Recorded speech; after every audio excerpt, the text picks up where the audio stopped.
Hello, I show you how to hard reset on Neffos C9s.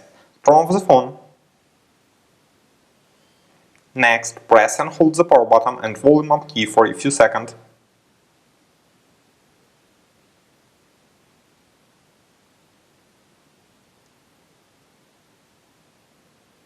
Now use volume key to select factory mode.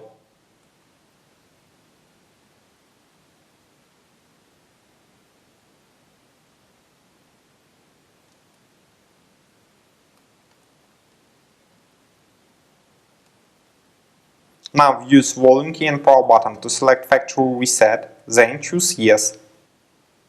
Finally click the power button.